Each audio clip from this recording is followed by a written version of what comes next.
भाई लोग उम्मीद करता है तो का अच्छा होखब। तो भाई लोग आज प्रियंका सोहानी के रेले वाला बानी देखा तनी करी वहीं से यूट्यूब पर पूरा धमाल मचैले बा एकदम वायरल होता भाई लोग। एगो हमनी बानी साला कितनो वीडियो बनावता तो कोनो पूछत ना बा भाई लोग ना वायरल होता नहीं। आजकल लड़की के मतलब एथी बा एकदम वीडियो बनावता वायरल होता है वहीं से। तो भाई लोग बिना कोनो लड़ा वाला सुन के चलो ना वीडियो स्टार्ट करल जाओ अब प्रियंका सोहानी के रेलल जाओ काहे कि बाँचो हमनी कोनो पूछत ना बा इंटरव्यू चाहे कुछ ना लेता और वायरल होता तो के बहुत आदमी पूछता भाई लोग। तो चलो स्टार्ट कर ले वीडियो चल रे लगाओ गाना कर अब पियल ना छोड़वा तक कुछ हम कर जाए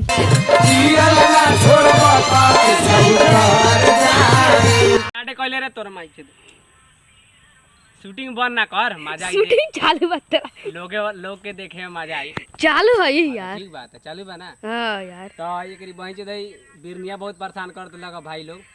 तो कहे के मतलब प्रियंका सोहानी खेसारी लाल के मतलब गाना पर वायरल भल बाड़ी तो कहता ये राजा कहियो माहौर खा के मर जाए पियल ना छोड़ब तो कुछ कर जाए।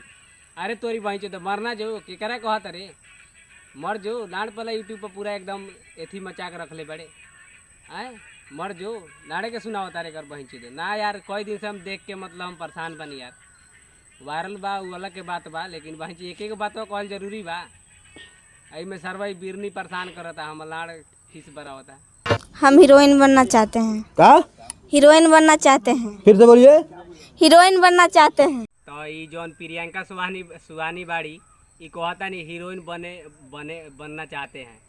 हमनियों के घर पहुँचे तो हीरो बने के बाद हमनियों कहे ना कौन बना होता इतना बाँचे तो कड़ी मेहनत करता नहीं सर फिर भी कोनो ना हमनी के पूछता है आ लड़की कोनो वायरल होता तो के मतलब फिल्म में काम मिल जाता खेसारी लाल के हीरोइन बना देता के कुछ भी बना देता सरवा। हो नहीं देखा जा रहा यार नहीं देखा जा रहा। आएंगे अगर ऐसा कुछ हुआ फ्यूचर में मम्मी के पसंद से परिवार के पसंद से शादी करना।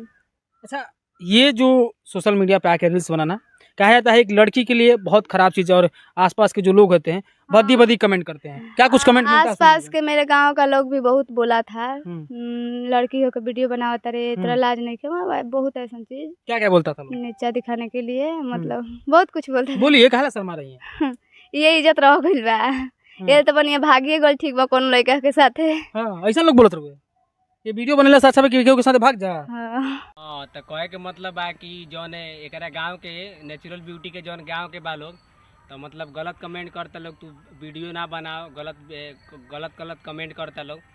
तो ये छौड़ी से कहल चाहता नहीं नेचुरल ब्यूटी से तू वीडियो बनाओ ठीक बा ये गलत कमेंट करे वाला मतलब गांव वाला देखबे करला देख के सरवा जरेला तो तू वीडियो अपन काम मतलब स्टार्ट रख एक ना एक दिन तू बहुत बड़ा मुकाम पर जैबू खेसारी लाल के छू देबू ठीक बा हीरोइन भी बनैन खेसारी भैया कहे के मतलब बा कि तू अपन काम कर ठीक बा गाँव वाला के जरे के तो कामे बा देख के जरे के गाड़ फाटे के तो तू अपन मतलब काम शुरू रख ठीक बा।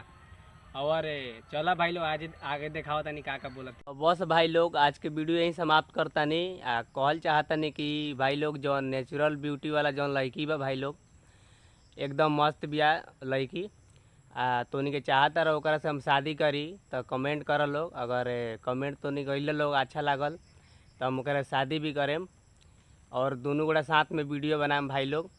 और सच में नेचुरल ब्यूटी वाला जौन छौड़ी बिया एकदम मस्त बिया कहे के मतलब अच्छा भी लागता हमरा और तोनी कमेंट कइला तो हम शादी भी करेम ओकरा से हमू नेचुरले ब्यूटी बानी कहे के मतलब वो मस्त बा अगर तोनी के चाहत रह तो शादी भी करेम शादी हम तोनी कमेंट कर। आज के वीडियो ही समाप्त करता नहीं लेकिन बहुत अच्छा लगा था नेचुरल ब्यूटी।